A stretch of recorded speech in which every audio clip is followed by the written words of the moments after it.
Bonjour et bienvenue dans un nouvel épisode de Dans mon cœur de guerrière. Aujourd'hui, j'aimerais t'emmener dans un voyage. Pas à l'extérieur, mais à l'intérieur. Dans cet espace sacré où l'intuition parle plus fort que la raison. Là où se logent des liens invisibles entre les âmes. Il y a des rencontres qui changent tout. Pas parce qu'elles sont spectaculaires, mais parce qu'elles te reconnaissent. Tu croises une personne et ton cœur s'accélère sans raison. Tu ressens une paix familière, un vertige ancien, une vibration étrange, et tu le sais. Tu sais que c'est pas la première fois que vos âmes se croisent. Aujourd'hui, je veux te parler de ces connexions, des âmes sœurs, des relations karmiques, des flammes jumelles.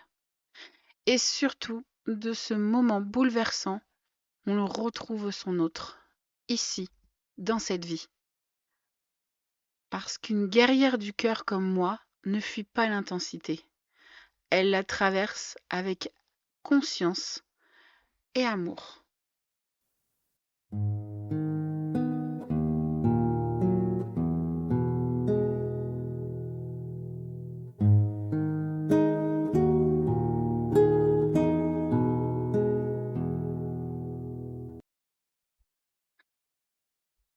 Avant de plonger dans l'expérience, posons un peu de clarté. Les mots âme sœur, flamme jumelle ou relation karmique sont souvent confondus, mais chacun raconte une vibration particulière. L'âme sœur, c'est une âme que tu connais depuis longtemps. Vous avez choisi de vous retrouver pour grandir ensemble, pour vous soutenir, vous aimer, vous apaiser. La relation karmique, elle, porte les cicatrices du passé. Ce sont des âmes qui se retrouvent pour guérir une blessure non renfermée.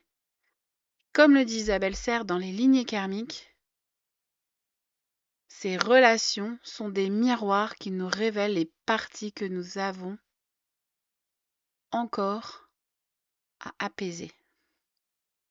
Et puis, il y a la flamme jumelle. C'est pas seulement une rencontre, c'est une reconnexion. Deux polarités d'une même âme qui se retrouvent, s'aiment, se fuient, se recherchent, se guérissent. Et comme l'explique Aruna Lipschitz, l'amour véritable n'est pas fusion, mais miroir. Il est l'art de se voir à travers l'autre sans se perdre. Il y a ce jour, cette heure, ce regard. Tu t'y attends pas. Tu vis ta vie, tu fais défiler les instants, et soudain, cette personne, elle entre dans ton champ. Quelque chose s'ouvre. Une vibration, un frisson, une évidence silencieuse.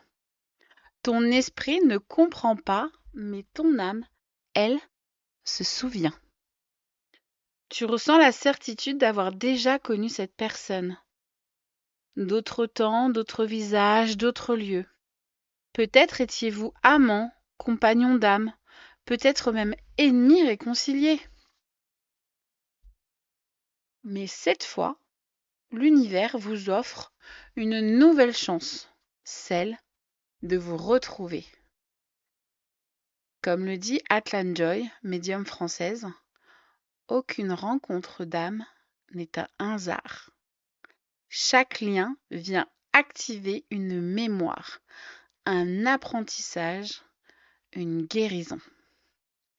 Et c'est à ce moment-là que ton cœur de guerrière ou de guerrier entre en scène.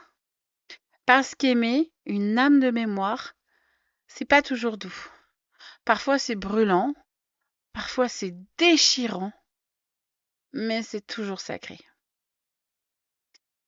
Ces relations spirituelles, elles bouleversent tout ton être. Elles accélèrent ta transformation. Tes schémas, tes blessures, tes certitudes explosent. Elles te confrontent. Cette âme te montre ce que tu refuses de voir. Ton besoin de contrôle, ta peur d'aimer, ta dépendance ou ton silence. Et elles te guérissent. Car dans le chaos se trouve la clarté. Isabelle Serres le dit justement. L'âme n'est pas venue sur terre pour vivre le confort, mais la conscience. Et c'est bien ce que ces liens éveillent en nous. La conscience de qui nous sommes au-delà du masque, au-delà du personnage. Quand j'ai vécu ma propre reconnexion d'âme, j'ai compris que l'amour ne guérit pas parce qu'il est parfait, mais parce qu'il nous pousse à aimer mieux. Se retrouver dans cette vie ne veut pas toujours dire rester ensemble. Parfois, la mission d'âme est simplement de se reconnaître. Aruna Lipschitz le rappelle, l'amour spirituel ne promet pas l'éternité. Il promet la vérité. Alors, vous me direz, que faire quand on rencontre une âme de mémoire? Rester ancré.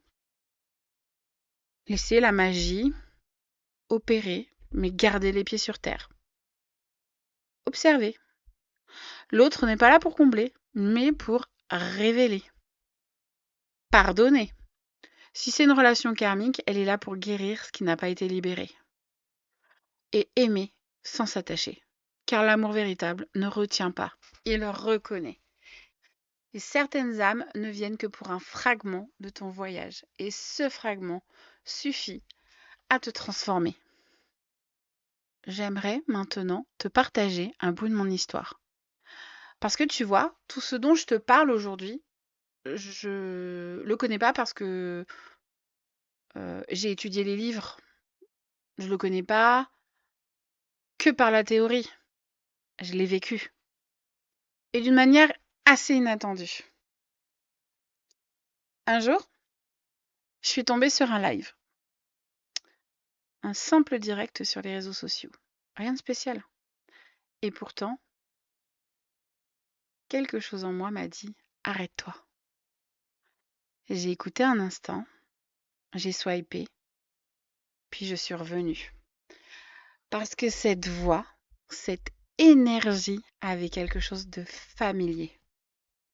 Au début, c'était son sujet qui m'intéressait. Puis au fil des échanges, quelque chose d'autre s'est tissé. Une connexion invisible, subtile, évidente. Nous nous sommes rendus compte que nous avions beaucoup de points communs. Une sensibilité similaire. Et surtout, cette étrange capacité à ressentir ce que l'autre vivait, même à distance. Alors, je me suis intéressée à notre thème astral. Le mien, le sien. Et quand je les ai croisés, tout s'est aligné. C'était une relation d'âme. Une reconnexion. Les astres confirmaient ce que mon âme savait déjà. Cette rencontre n'était pas un hasard. Il faut savoir que moi je suis consciente de ce que je vis. Lui, pas encore. Il est encore sur le chemin. Il a encore ses peurs et ses pas à faire. Mais même ainsi, il m'aide par sa présence, par ses mots, par sa vibration. Et moi aussi, à ma manière, je l'aide à se voir. Et ce lien, même s'il n'est pas classique, il m'a appris beaucoup. La patience, le détachement et l'amour sans attente. Comme le dit Isabelle Serres, certaines âmes entrent dans nos vies pour nous rappeler que la magie existe, même quand tout semble ordinaire. Eh oui, cette personne m'a rappelé que la magie existe, même derrière un écran.